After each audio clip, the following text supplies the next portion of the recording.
ನಮಸ್ಕಾರ ವೀಕ್ಷಕರೇ, ಸಂಯುಕ್ತ ಕರ್ನಾಟಕ ಡಿಜಿಟಲ್ಗೆ ಆತ್ಮೀಯವಾದ ಸ್ವಾಗತ. ಈಗ ನಾವು ತಗೊಳ್ತಾ ಇರೋ ವಿಷಯ ಬಂಗಾರ ಬೆಳ್ಳಿ ಏನಪ್ಪ ಆಕಾಶಕ್ಕೆ ಏರ್ತಾ ಇದೆ ಬೆಲೆಗಳು ಅಂತ ನಿನ್ನೆ ತಾನೇ ಮಾತಾಡಿದ್ರೆ ಇವತ್ತು ಆಲ್ರೆಡಿ ಬೆಲೆ ಕುಸಿತ ಅನ್ನೋದು ಒಂದ್ ಕಡೆ ಕೇಳಿ ಬರ್ತಾ ಇದೆ. ಇನ್ನೊಂದ್ ಕಡೆ ಮಾರುಕಟ್ಟೆಯಲ್ಲಿ ಬೇಡಿಕೆ ಹೆಚ್ಚಾಗ್ತಾ ಇದೆ, ಸಪ್ಲೈ ಆಗ್ತಾ ಇಲ್ಲ ಅನ್ನುವಂಥದ್ದು ಇದೆ. ಈ ಚಿನ್ನ ಮತ್ತೆ ಬೆಳ್ಳಿಯ ಈ ನಾನ್ ಮುಂದೆ ನಾನು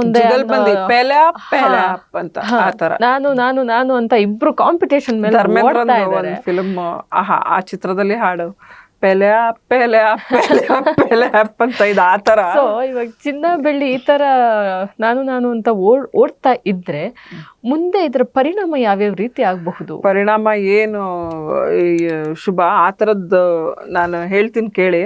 ಫಸ್ಟ್ ಇವರು ಬಂಗಾರದ ಬೆಲೆ ಭಾರಿ ಇಳಿಕೆ ಅಂತ ಇವಾಗ ಲೇಟೆಸ್ಟ್ ಇದು ಏನೋ ಇವತ್ತು ಭಾರಿ ಪ್ರಮಾಣದಲ್ಲಿ ಇಳಿಕೆ ಆಗಿದೆ. ಚಿನ್ನಪ್ರಿಯರ ಮುಖದಲ್ಲಿ ಮಂದಹಾಸ ಏನಿಲ್ಲ.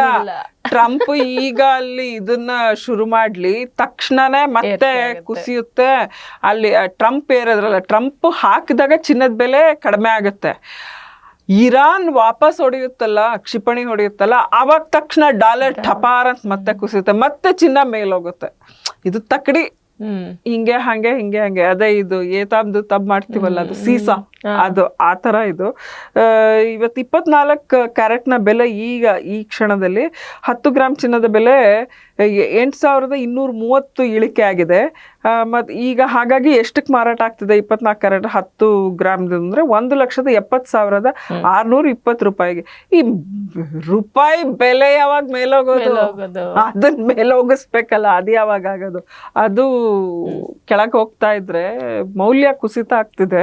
ಹಾಗಾಗಿ ಆಮೇಲೆ ಅದೇ ರೀತಿ 22 ಕ್ಯಾರೆಟ್ ಚಿನ್ನ 10 ಗ್ರಾಮ್ ಚಿನ್ನದ ಬೆಲೆ 7,550 ಇಳಿಕೆ ಆಗಿದೆ. ಹಾಗಾಗಿ ಇವಾಗ ಅದ್ರ ಬೆಲೆ ಬಂದು 1,56,400 ರೂಪಾಯಿ ಇದೆ ಅಂತ ಹೇಳ್ಬಿಟ್ಟು. ಇನ್ನು 18 ಕ್ಯಾರೆಟ್ ಬೆಲೆ ಯಾವಾಗ ಕೊಡ್ತಿದ್ವಿ, ಇವಾಗ ಇವೆಲ್ಲ ಕೊಡಕ್ ಶುರು ಮಾಡಿದ್ದು. ಇನ್ ನೆಕ್ಸ್ಟ್ ನೋಡಿ 18, 16, 14 ಇವೆಲ್ಲ ಬಂದ್ಬಿಡುತ್ತೆ. 18 ಕ್ಯಾರೆಟ್ 10 ಗ್ರಾಮ್ ಚಿನ್ನದ ದರ 6,870 ರೂಪಾಯಿ ಇಳಿಕೆ ಆಗಿದೆ. ಹಾಗಾಗಿ ಇದರ ಬೆಲೆ ಇವಾಗ ಎಷ್ಟಕ್ಕೆ ಮಾರಾಟ ಆಗ್ತದೆ? 1,27,970 ಅಂತ ಹೇಳಿ. ಇನ್ನು ಬೆಳ್ಳಿ 4 ಲಕ್ಷ ಹೋಗಿತ್ತ.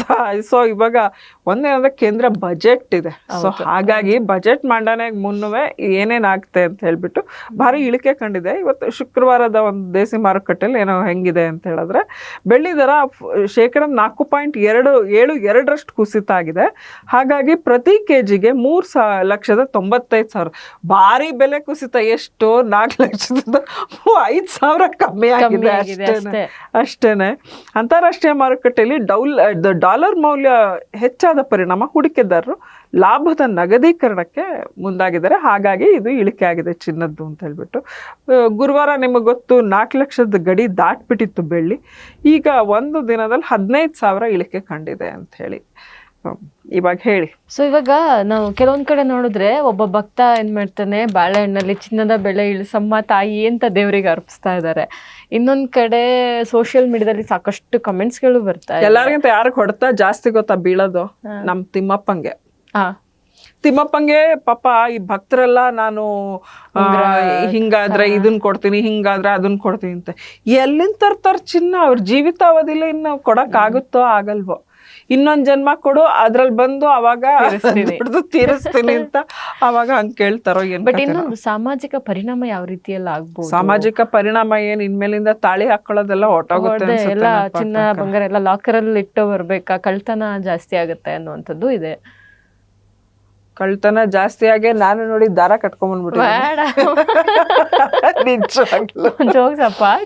ಇಲ್ಲ ಜೋಕ್ಸ್ ಅಪಾರ್ಟ್ ಅಲ್ಲ, ಏನಾದ್ರೂ ವಾಕಿಂಗ್ ಹೋಗ್ಬೇಕು ಅಂತ ಹೇಳಿದ್ರೆ ಭಯ ರೀ, ಏನು ಹಾಕೊಂಡು ಹೋಗಕ್ಕೆ ತುಂಬಾ ಕಷ್ಟ. ಹಾಗಾಗಿ ನೀವಿವಾಗ ಮನೇಲೂ ಅಷ್ಟೇನೆ, ಮಕ್ಳುಗಳು ನೀವು ಯಾರೇ ಆದ್ರೂ ಚಿನ್ನವನ್ನ ಮಾತ್ರ ಎಲ್ಲಂದ್ರಲ್ಲಿ ಬಿಚ್ಚಿಡೋದು ಅವೆಲ್ಲ ಮಾಡಬೇಡಿ. ಅಜಾಗರೂಕತೆ ಖಂಡಿತ ಒಳ್ಳೇದಲ್ಲ. ಯಾಕೆಂದ್ರೆ ಆಮೇಲೆ ನಾವು ನಮ್ಮದೇ ಹೆಣ್ಮಕ್ಳ ಬಗ್ಗೆ ಹೀಗೆಲ್ಲ ಹೇಳ್ಬಾರ್ದು. ಆದ್ರೆ ಮನೆ ಕೆಲಸದವ್ರಿಗೆ ನೀವೇ ಆಮಿಷ ಒಡ್ಡಬಾರ್ದು.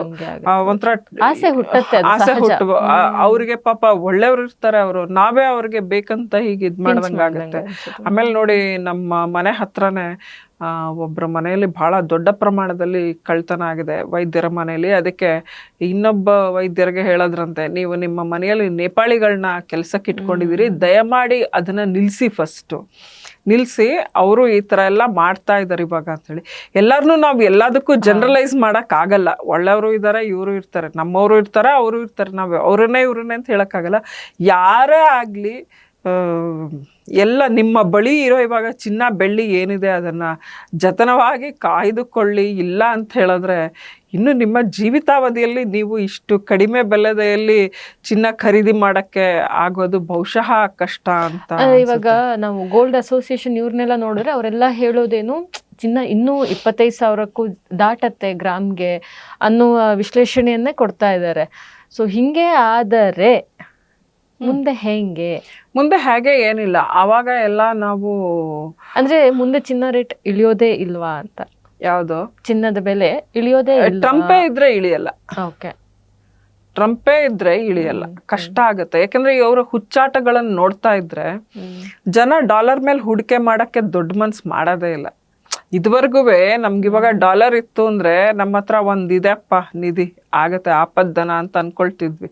ಈಗ ಹಂಗಲ್ಲ, ಅದು ಸಮೇತ ಕುಸಿತ ಕಾಣ್ತಾ ಇದೆ. ಹಾಗಾಗಿ ಡಾಲರ್ ಮೇಲೆ ಹೂಡಿಕೆ ಮಾಡೋದು ಯಾವುದೇ ಜಾಣತನ ಅಲ್ಲ ಅಂತ. ಈಗ ಆಮೇಲೆ ಡಾಲರ್ ಮೇಲೆ ಹೂಡಿಕೆ ಮಾಡ್ತಿದ್ದ ಅಂತಾರಾಷ್ಟ್ರೀಯ ಹೂಡಿಕೆದಾರಿದ್ರಲ್ಲ, ಇವರೆಲ್ಲ ಏನು ಚಿನ್ನಕ್ಕೆ ಬರ್ತಾ ಇರಲಿಲ್ಲ, ಅವರೆಲ್ಲ ಡಾಲರು ಆ ಥರನೇ ಇದ್ದವರು. ಎಲ್ಲರೂ ಹೋಲ್ಸೇಲ್ ಆಗಿ ಇವಾಗ ಚಿನ್ನ ಖರೀದಿಗೆ ಮುಗಿಬಿದ್ಬಿಟ್ರಲ್ಲ, ಬುಲಿಯನ್ಸ್ನ. ಆಮೇಲೆ ಗೋಲ್ಡ್ ಬಾಂಡ್ಸು ಇವೆಲ್ಲಾನು ಬಂದ್ಬಿಡ್ತಲ್ಲಪ್ಪ. ಆ ಒಂದು ಕಾರಣದಿಂದ ಈಗ ಎಲ್ಲಾ ಕಡೆ ಚಿನ್ನದ ಡಿಮ್ಯಾಂಡ್ ಜಾಸ್ತಿ ಆಗಿ ಪ್ರೊಡಕ್ಷನ್ ಕಡಿಮೆ ಇದೆ. ನಾವು ಇಂಡಿಯಾದಲ್ಲಾದ್ರೆ ಇನ್ನೂ ಒಂದಷ್ಟು ಈ ಚಿತ್ರದುರ್ಗ, ಇಲ್ಲಿ ಚಾಮರಾಜನಗರ ಇಲ್ಲೆಲ್ಲ ಕಂಡಿದ್ಯಲ್ಲಪ್ಪ ನಿಕ್ಷೇಪಗಳು. ಇವನ್ನೆಲ್ಲ ಗಣಿಗಾರಿಕೆ ಶುರು ಮಾಡ್ಬೇಕು, ಇನ್ನು ಅಗಿಬೇಕು. ಇನ್ ನೆಕ್ಸ್ಟ್ ಭೂಗರ್ಭವನ್ನ ಒಡಲನ್ನ ಬಗೆಯೋದು ಆ ಕೆಲಸ. ನಾನು ಇದನ್ನೊಂದು ಹೇಳ್ಬೇಕು ಅಂತ ಅನ್ಕೊಂಡೆ ನೋಡಿ. ನಾವು ಭಾರತದವರೇ ಇಡೀ ವರ್ಲ್ಡ್ ಅಲ್ಲಿ ಅತಿ ಹೆಚ್ಚು ಅಲ್ಲ ಕನ್ಸಂಪ್ಷನ್ ಮಾಡೋರು ನಾವೇನೆ ಜಾಸ್ತಿ. ನಮ್ಗೆ ತಾನೇ ಚಿನ್ನದ ಆಸೆ. ಸೊ ಇವಾಗ ಈ ಚಿನ್ನ ಮತ್ತು ಬೆಳ್ಳಿ ಬೆಲೆ ಸತತ ಏರಿಕೆ ಆಗ್ತಿರೋದ್ರಿಂದ 2025ರ ಸಾಲಿನಲ್ಲಿ ಭಾರತದಲ್ಲಿ ಚಿನ್ನದ ಬೆಲೆ ಬೇಡಿಕೆ 11% ಕುಸಿದಿದೆ, ಅಂದ್ರೆ ಬೆಲೆ ಏರಿಕೆಯಿಂದ ಅಂತ ವಿಶ್ವ ಚಿನ್ನ ಮಂಡಳಿ ಹೇಳಿದೆ. 2025ರಲ್ಲಿ 710.9 ಟನ್ ಮಾರಾಟ ಆಗಿದೆ ಚಿನ್ನ. ಆಯ್ತಾ, ಮುಂದಿನ ವರ್ಷ ಇದು 600ರಿಂದ 700 ಟನ್ಗೆ ಇಳಿಯುತ್ತೆ ಅಂತ ಅನ್ಕೊಂಡಿದ್ದಾರೆ ಜನ. ಮುಗಿಬಿದ್ದು ತಗೊಳ್ಳೋದು ಇನ್ನು ಕಷ್ಟ ಅಂತ ಅನ್ಸುತ್ತೆ. ಯಾರ ಹತ್ರ ಬ್ಲ್ಯಾಕ್ ಮನಿ ಇರುತ್ತೆ, ಯಾರ ಹತ್ರ ಈ ಬಹುಶಃ ಅಂಗಡಿಗಳಲ್ಲೆಲ್ಲ ಚಿನ್ನ ಚೀಟಿ ಹಾಕ್ತಿದ್ವಿ ನಮ್ಮಂತ ಮಿಡಲ್ ಕ್ಲಾಸ್ ಹಾಕಿದ್ರೆ ಏನು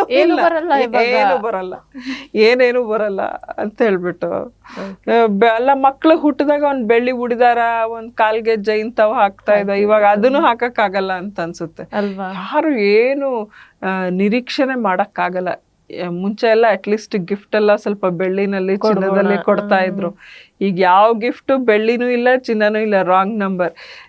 ಏನೋ ಎಷ್ಟೇ ಇದಾದ್ರೂ ಆಯ್ತು ದುಡ್ಡೇ ತಗೊಳ್ಳಿ ಮುಯಿ ಇಟ್ಬಿಡ್ತೀವಿ ಅಂತ ಹೇಳ್ಬಿಟ್ಟು ಹಾಕ್ಬಿಡ್ತಾರೆ ಅನ್ಸುತ್ತೆ ಕವರ್ನ.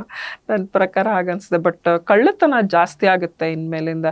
ಈಗಲೇ ಇದೆ, ಅನ್ರಿಪೋರ್ಟೆಡ್ ತುಂಬಾ ಇದೆ, ಬಟ್ ವ್ಯಾಪಕ ಆಗುತ್ತೆ. ಅದರಲ್ಲೂ ಈ ವಾಕಿಂಗಿಗೆಲ್ಲ ಹೋಗ್ಬೇಕಾದ್ರೆ ಹೆಣ್ಮಕ್ಳು ದಯಮಾಡಿ ನಿಮ್ ಚಿನ್ನ ಗಿನ್ನ ಏನೇನು ಮೊಬೈಲ್ ಸಮೇತ ಎಲ್ಲ ಎಲ್ಲಾನು ಎತ್ತಿಟ್ಬಿಡೋದು ಒಳ್ಳೇದು.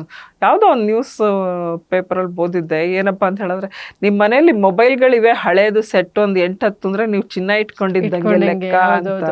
ಅವಾಗ ಅದ್ರಲ್ಲಿ ಇರುತ್ತೆ ಸ್ವಲ್ಪ ಸ್ವಲ್ಪ ಅಂತ ಹೇಳ್ಬಿಟ್ಟು ಅದನ್ನ ರೀಸೈಕಲ್ ಮಾಡಿದ್ರೆ ಚಿನ್ನ ಬರುತ್ತೆ ಅಂತ. ಅದೇ ರೀಸೈಕಲ್ಡ್ ಗೋಲ್ಡ್ ಇದು. ಇನ್ ನೆಕ್ಸ್ಟ್ ಅದು ಬರುತ್ತೆ ಆಕ್ಸಿಡೈಸ್ಡ್ ಸಿಲ್ವರ್ ತರ, ರೀಸೈಕಲ್ಡ್ ಗೋಲ್ಡ್ ಅದ್ರ ಆಭರಣಗಳು. ಬಟ್ ಕಳ್ಳತನ ಜಾಸ್ತಿ ಆಗುತ್ತೆ. ಸೊ ಈ ಚಿನ್ನ ಇದ್ರಲ್ಲೇನೆ ಇವತ್ತು ಬ್ಯಾಂಕಿಗೂ ಯಾರೋ ಒಬ್ರು ಮೋಸ ಮಾಡಿದಾರೆ ನೋಡಿ. ಡೂಪ್ಲಿಕೇಟ್ ಚಿನ್ನ ತಗೊಂಡೋಗಿ ಅಡ ಇಟ್ಟು ಇವೆಲ್ಲ ಒಂದೊಂದೇ ಇನ್ ಹುಟ್ಕೊಳತ್ತೆ ಇದ್ರಿಂದ ಅಂತ ಹೇಳಿ ತರೇವಾರಿ ಅಪರಾಧಗಳು, ನಾನಾ ತರಹದ ಅಪರಾಧಗಳು ಬರುತ್ತೆ ಇನ್ಮೇಲಿಂದ. ಇವಾಗ ಕಳ್ಳರೆಲ್ಲ ರಂಗೋಲಿ ಕೆಳಗೆ, ಚಾಪೆ ಕೆಳಗೆ, ಹಾಸಿಗೆ ಕೆಳಗೆ ಅಲ್ಲ, ಫೌಂಡೇಶನ್